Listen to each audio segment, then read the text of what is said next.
Visión Colectiva Radio. Bajo los principios de la unidad, el servicio y la recuperación. Un punto de encuentro para vincular la recuperación con nuestra sociedad. Transmitiendo desde el Distrito Federal, Estado de México y Morelia, Michoacán. Visión Colectiva Radio. Unidad y recuperación sin fronteras.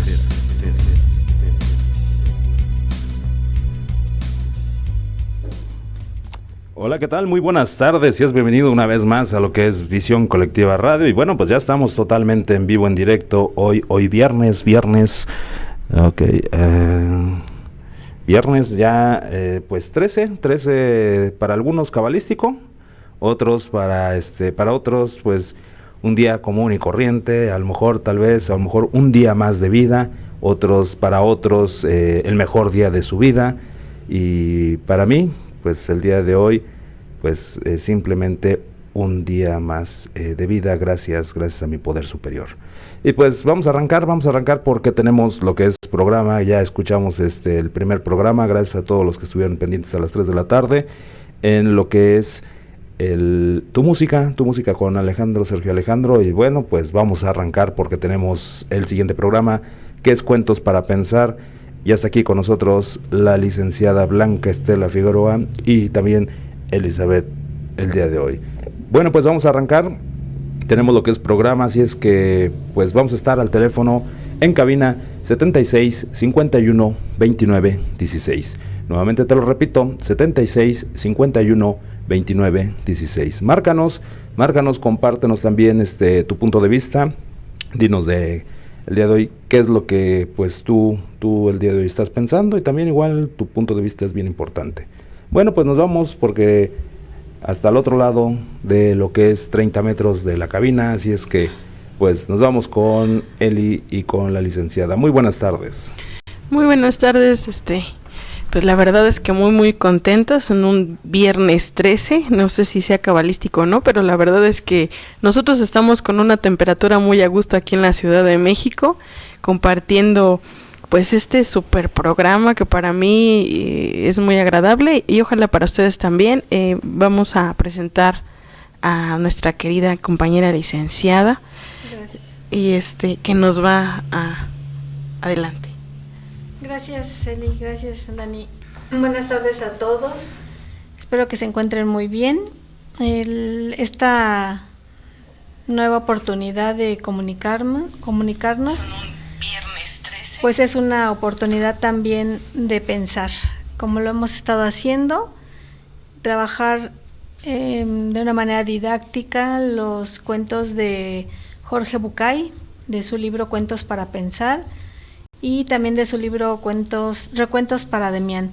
El día de hoy vamos a compartir, si ustedes gustan acompañarnos, y también compartir sus impresiones y sus opiniones acerca de lo que vamos hoy a platicar, pues estaremos pendientes. El cuento que hoy vamos a compartir se llama El Guerrero. Y bueno, la intención el día de hoy con el cuento del guerrero, pues es enlazarlo y vincularlo con otro libro igual muy famoso, que poco a poco iremos comentando. Empezamos con la narración, Eli. Claro. ¿Sí? Sí gusta. Dice: el cuerpo gigantesco del guerrero sumerio estaba arado de cicatrices y su piel curtida por el sol y la nieve. Su nombre era Jormá, y cuenta esta historia que cierta vez, mientras cabalgaba con 3 de sus amigos de una ciudad a otra, sufrieron una emboscada a manos de sus más crueles enemigos. Los 4 guerreros combatieron con fiereza, pero solo Jormá consiguió sobrevivir. Sus 3 amigos cayeron muertos durante la lucha. Ensangrentado y exhausto, Jormá se dio cuenta de que necesitaba descansar, reponer fuerzas y sanar sus heridas. Miró a su alrededor en busca de un lugar seguro y divisó una pequeña caverna excavada en una montaña cercana. Casi arrastrándose llegó hasta allí, y una vez dentro de la cueva, extendió sobre el piso su piel de oso y se quedó profundamente dormido. Horas o días después, lo despertó el hambre. Sintió que su estómago reclamaba algo caliente.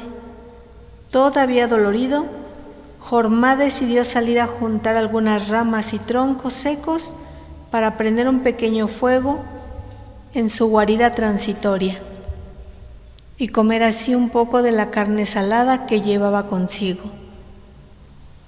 Cuando la luz de las llamas iluminó el interior del refugio, el guerrero no podía creer lo que veía.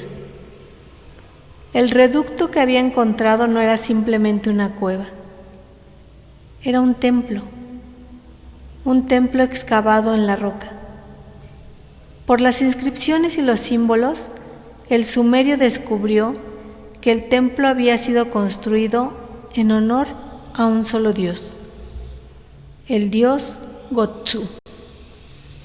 Jormá había aprendido a desconfiar de las casualidades, y quizá por eso no dudó en pensar que sus pasos habían sido conducidos hasta la cueva por el mismísimo dios del templo, para poder así guardar su sueño. Jormá concluyó que esta era una señal. Desde entonces, encomendaría su espada al dios Gotsu. Se quedaría allí hasta que sus heridas curaran. Mientras tanto, prendería un gran fuego debajo del altar que presidía la inmensa imagen en piedra del dios y cazaría algún animal al cual sacrificar en su honor. 5 días y 5 noches más estuvo el guerrero en la cueva de la montaña, reponiéndose y honrando a Gotsu. Durante ese tiempo nunca dejó que se apagara la llama que iluminaba el altar. Al 6º día, Jormá se dio cuenta de que era hora de seguir su camino y quiso dejar, antes de partir, una ofrenda a Gotsu en señal de gratitud. Una llama eterna, pensó, pero ¿cómo conseguirla? Jormá salió de la cueva y se sentó en una roca al borde del sendero a meditar sobre el problema. Sabía que un poco de aceite ayudaría a mantener la llama, pero no era suficiente. Pensó por un momento que quizá debía buscar mucha leña, tanta como para que nunca se consumiera, tanta que durara eternamente.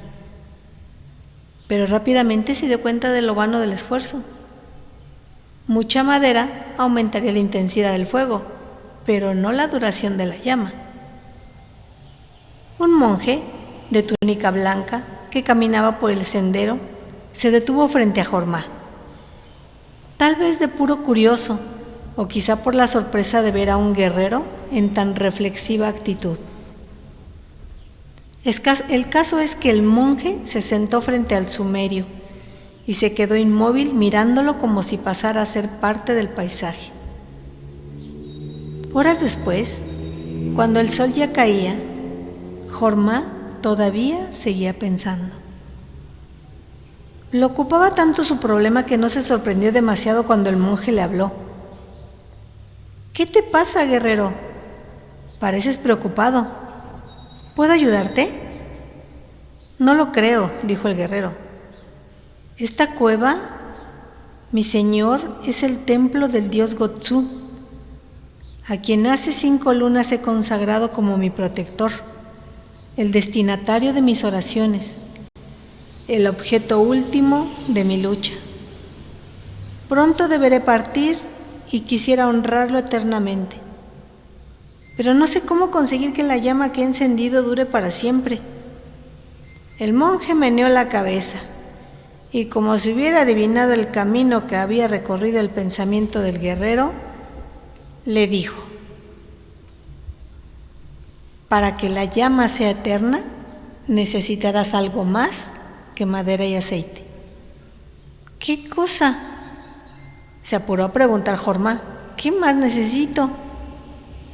Magia, dijo el monje secamente. Pero yo no soy mago ni sé de magia. Solo la magia puede conseguir que algo sea eterno. Yo quiero que la llama sea eterna, dijo el guerrero, y siguió. Si consigo la magia, ¿me puedes asegurar que la llama para Gotsu será eterna? ¿Asegurar?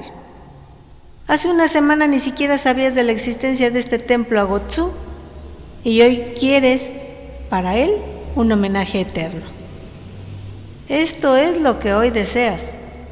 ¿Es que acaso tú puedes asegurar que tu deseo será eterno?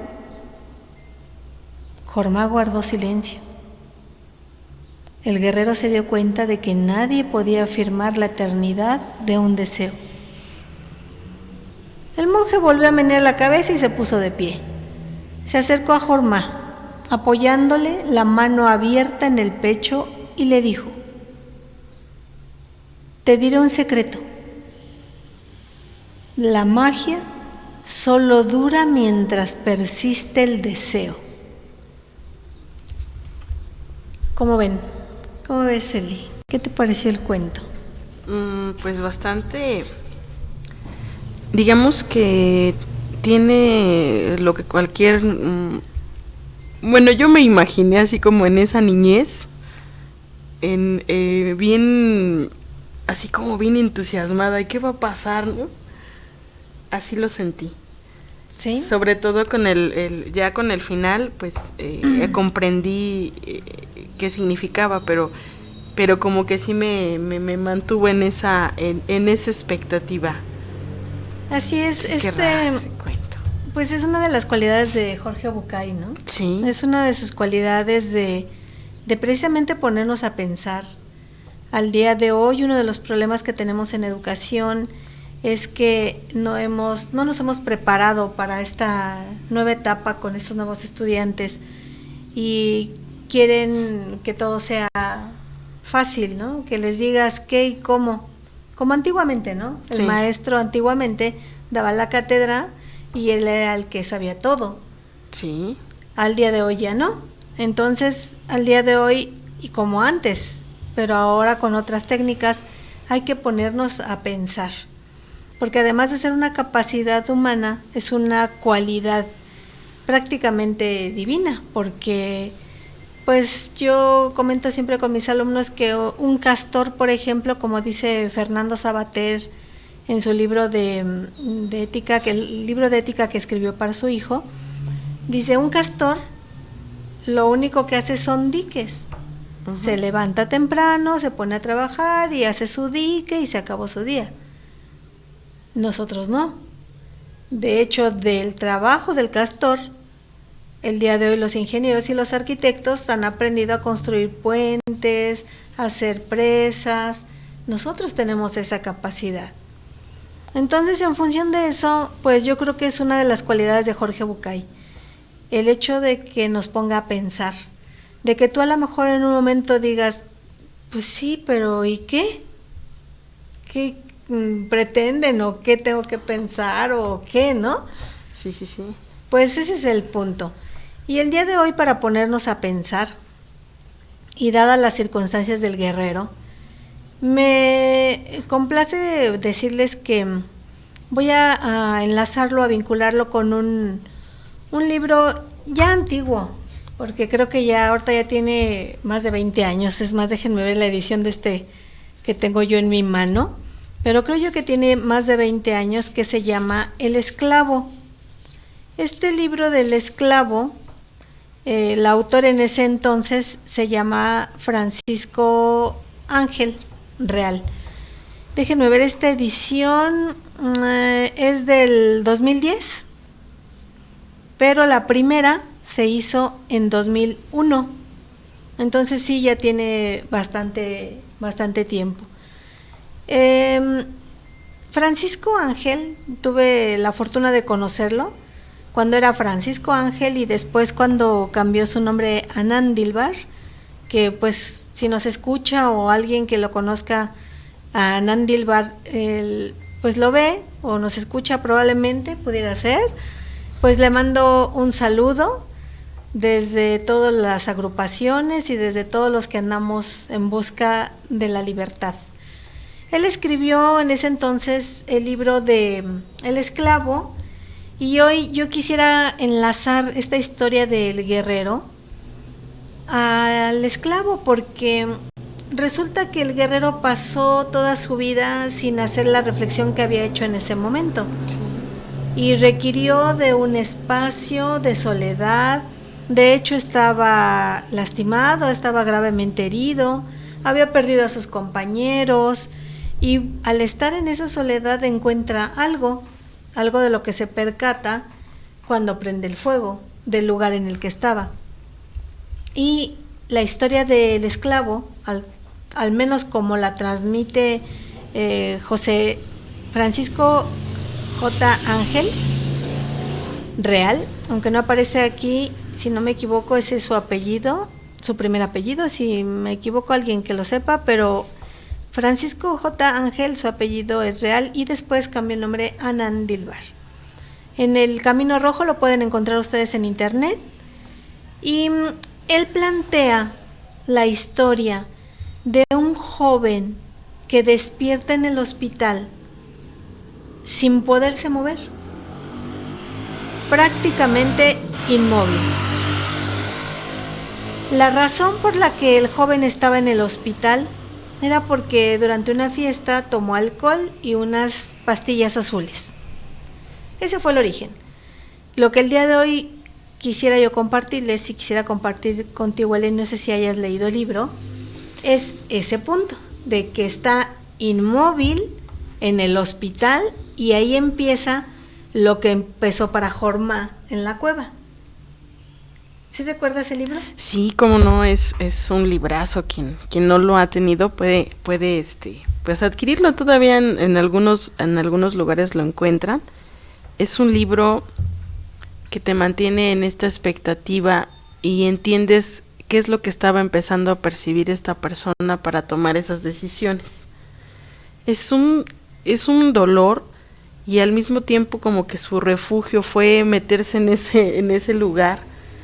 Y cuando ya estaba ahí, de verdad hay un punto que a mí me encanta. De hecho, le decía yo a la licenciada, yo con lo que me quedo es con la naranja, de verdad. Es una sensación que maneja el escritor, quien ha leído el libro, de la sensación que se siente cuando no puedes tener aquello que a lo mejor no hubieras valorado si no hubieras estado a lo mejor encadenado a una situación adversa. Así es, porque precisamente hasta que este joven está en esa situación es que empieza a darse cuenta de qué es lo que está pasando en ese momento con su realidad, con sus deseos, porque el monje al final del cuento, y como habíamos platicado, pues más adelante leeremos al final otra vez el cuento, porque esperamos que ustedes nos compartan si hicieron este vínculo o tienen alguna otra opinión o creamos nuestros propios cuentos, ¿no? El joven que está en el hospital inmóvil empieza a darse cuenta, pero no al exterior, sino al interior. Y en lugar de un monje encuentra a su guía. Su guía, que es el mismo, ustedes lo verán, ojalá se den la oportunidad de leer el libro. El libro es un librito muy pequeño, de tamañito muy pequeño, muy fácil de leer, su lectura es muy rápida. Son 200 mini hojitas. De hecho, son de los considerados libros de bolsillo, ¿no? Sí. Que lees así en una sentada. A todos los que nos gusta leer, nos apasiona de repente algo, o más si nos lo recomiendan, pues nos gusta. Yo lo conocí porque a mí me lo recetó la psicóloga, okay, como parte de inicio de mi terapia. En la época en que llevé a uno de mis hijos, el mayor, a terapia, porque en la escuela iba mal, tenía problemas, y bueno, lo canalizaron al psicólogo. Y bueno, de todas las veces que mi hijo fue canalizado al psicólogo, la que se quedó a la terapia fui yo. Y en la primer terapia en la que me quedé, pues la terapeuta, la psicóloga, me dejó como primer tarea leer este libro. Y pasa lo que le pasó a Jorma, que hay una parte de tu proceso que no es consciente, porque estás adolorido, inconsciente por el dolor físico, el dolor mental, otra parte donde ya empiezas a recuperar la conciencia y empiezas a darte cuenta de tu alrededor y empiezas a verificar lo que te habían dicho, y una tercera parte que es como Jorma, que encuentra este monje que con unas cuantas palabras le hace entender qué es lo que estaba pasando. Esa era la magia. Y en el caso de nuestro personaje del libro del esclavo, de Anandilbar, pasa lo mismo.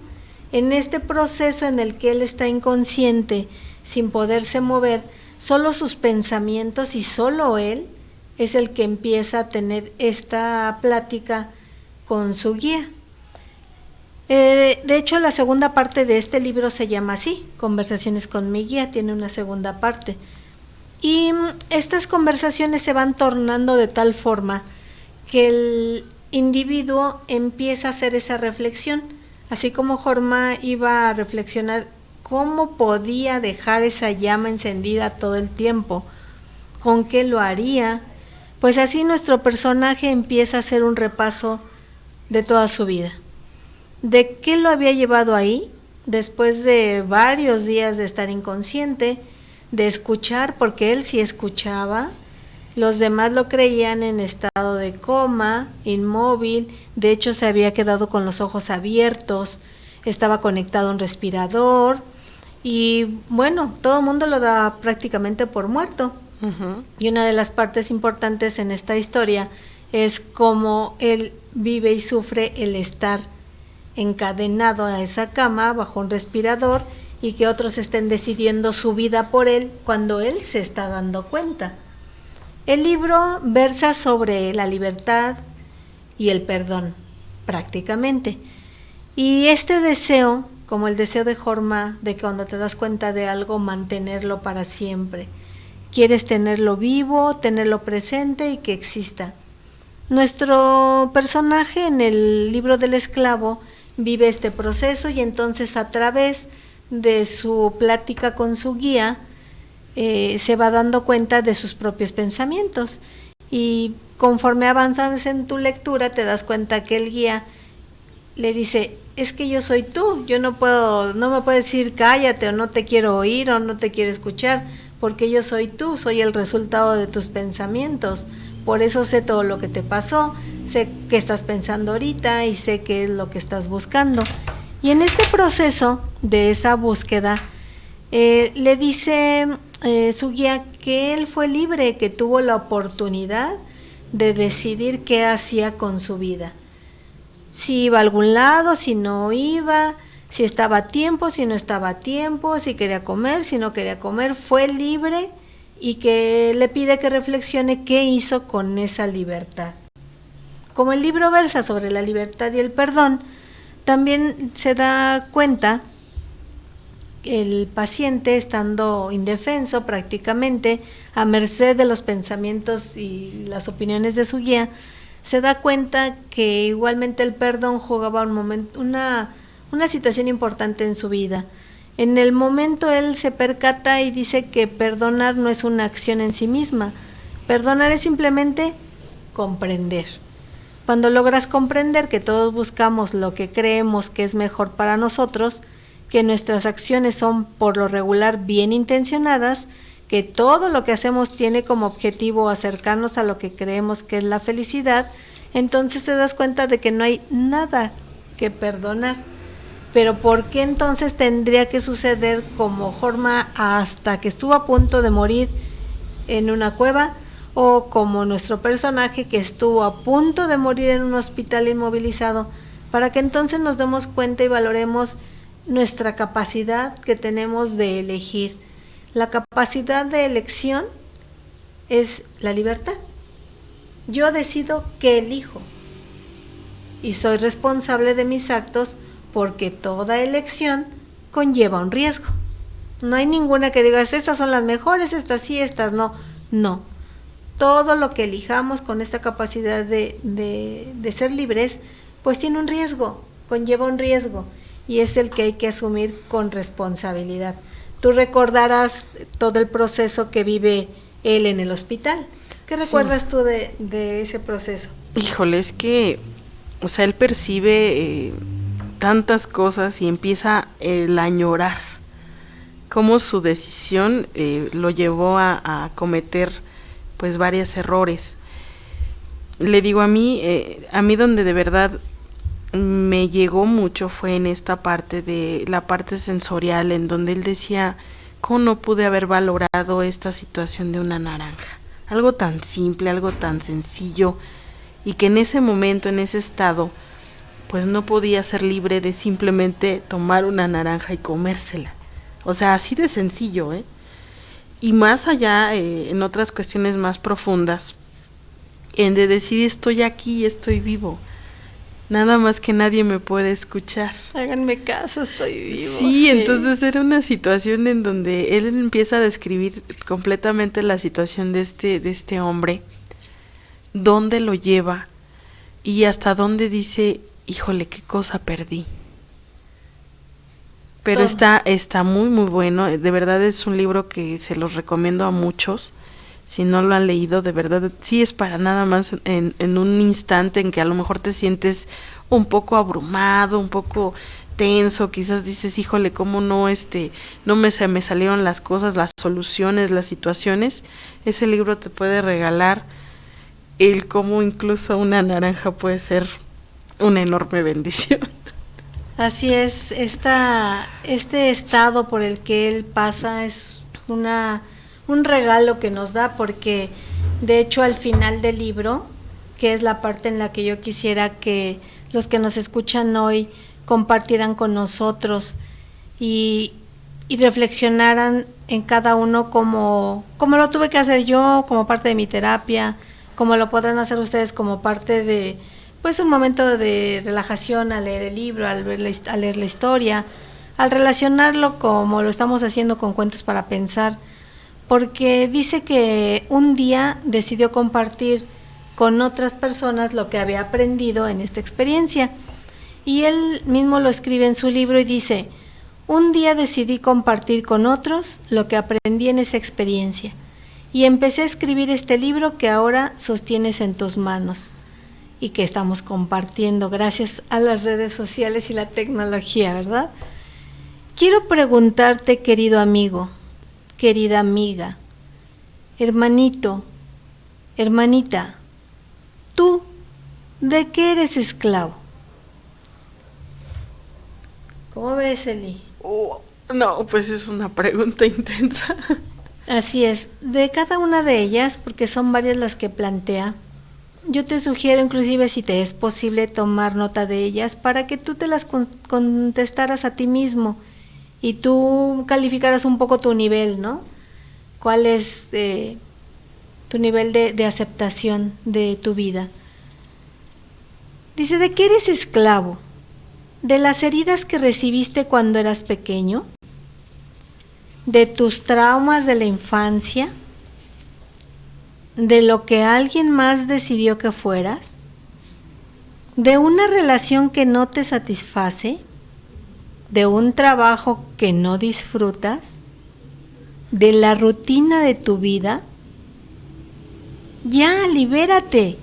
Y te plantea este punto de la libertad.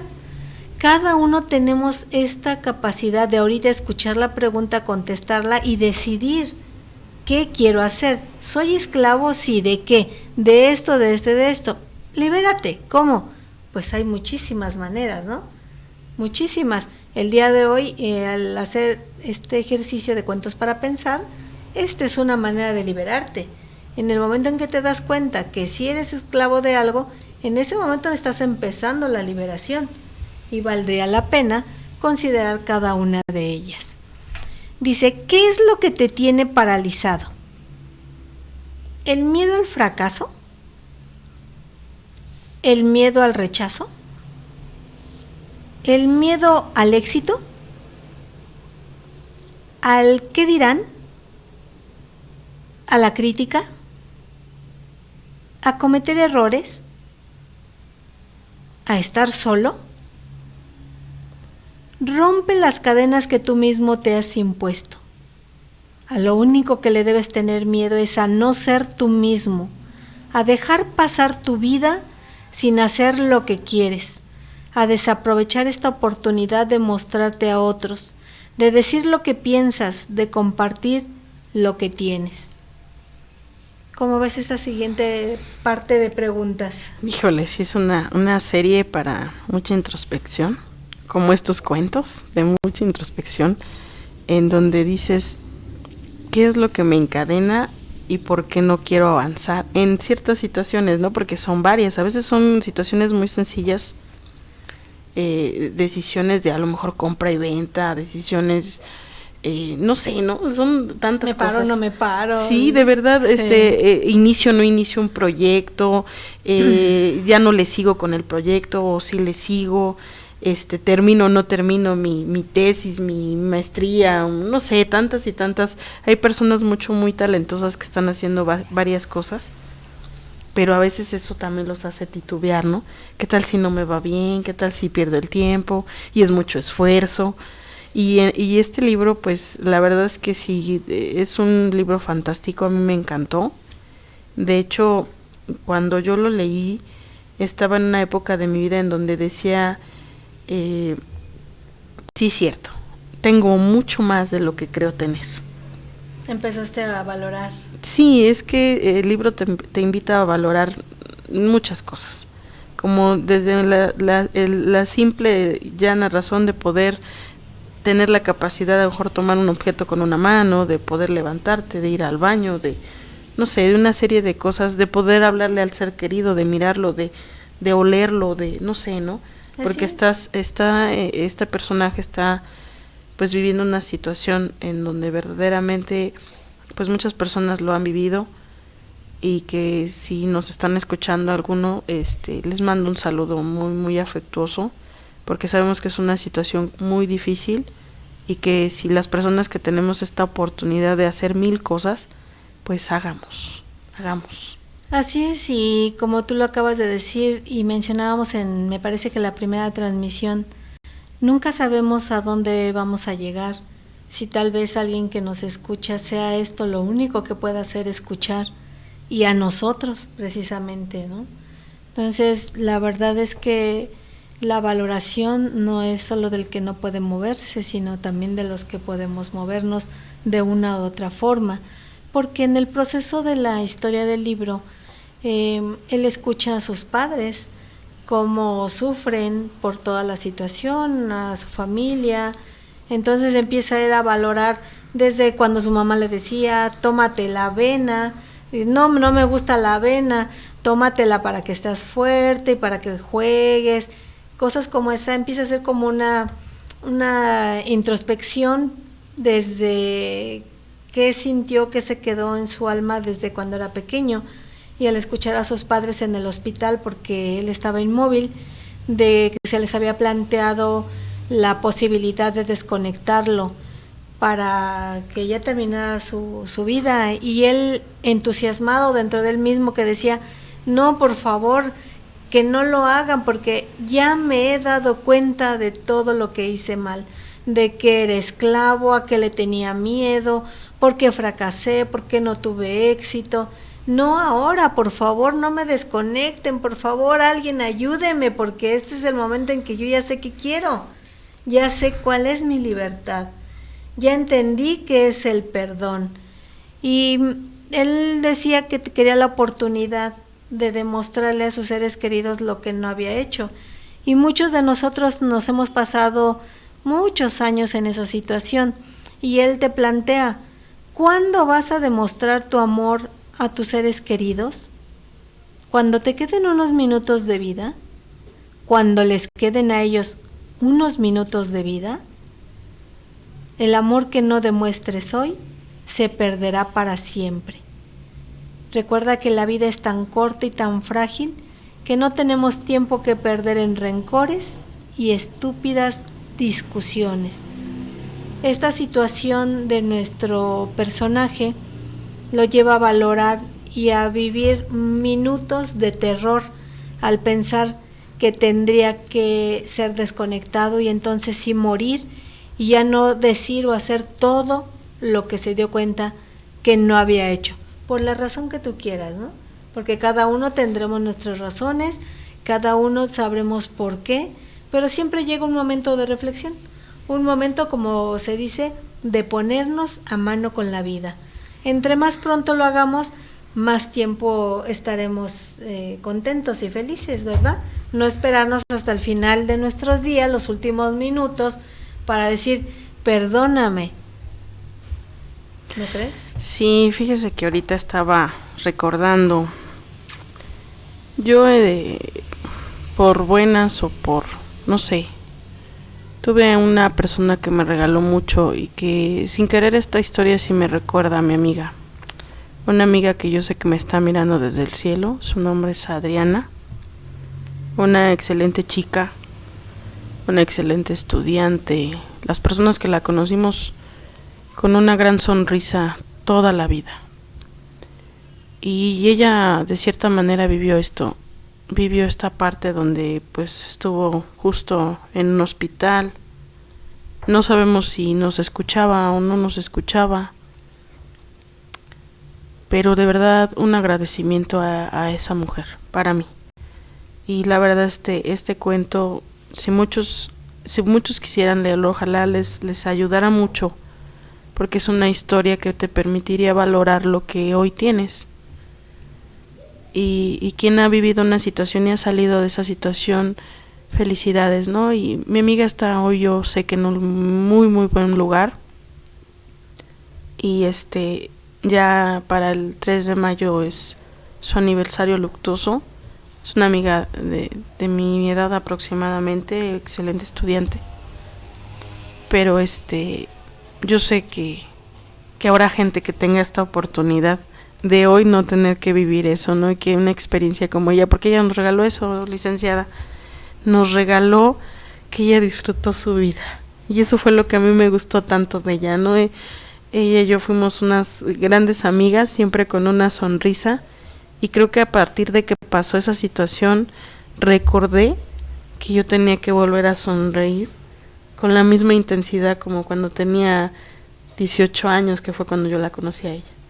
Así es, tú lo acabas de decir, retomar y valorar, no necesariamente hasta que a ti te llegue tu momento, sino desde este momento, valorar lo que tenemos y también lo que no tenemos, dar gracias lo que no tenemos, dar gracias lo que sí tenemos.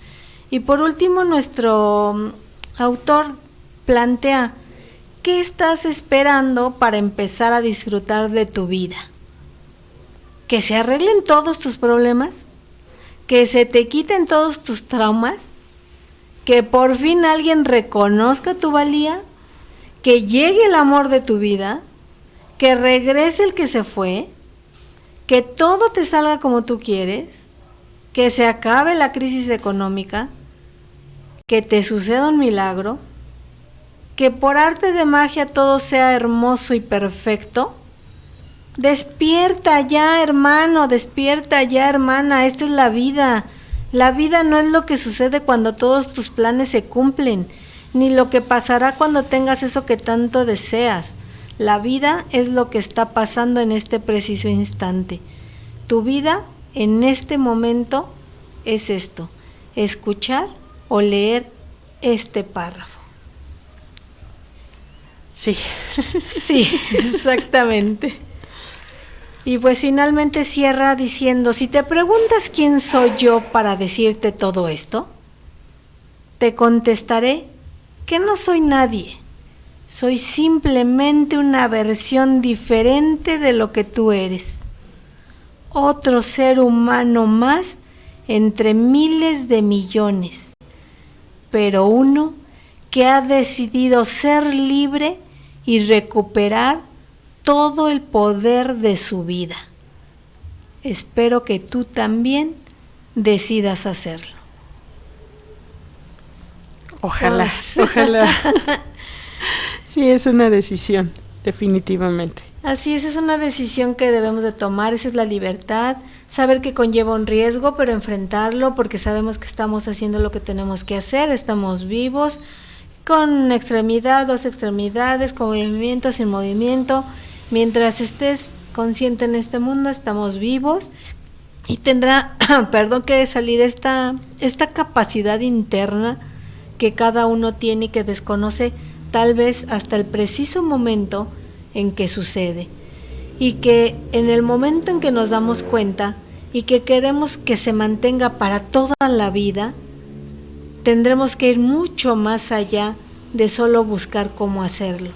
Es algo que nace del interior, que está listo para todos, que todos lo tenemos, pero que tenemos que buscarlo y tenemos que exteriorizarlo. Entonces, ¿qué te parece si hacemos la segunda narración? No sé si tengas algún aviso, algún mensaje para cerrar y hacer la narración del final, para ver con qué tanto nos quedamos hoy para pensar. Pues tenemos pocos saludos comparado a otros programas. Me imagino que el programa hoy fue muy reflexivo, pero muchísimas gracias. Dice Javier Muñoz, saludos, buenas tardes a todos por allá. Un saludo a Gabriel Rivera, un excelente amigo. Isela Yaen también nos manda un saludo. Y Noé Hernández nos manda un saludo también a todos los de cabina. Muchísimas gracias por estar con nosotros. Sí, muchísimas gracias. Y esperamos que esta reflexión en la que se encuentren sea para bien y nos la compartan. Perdón.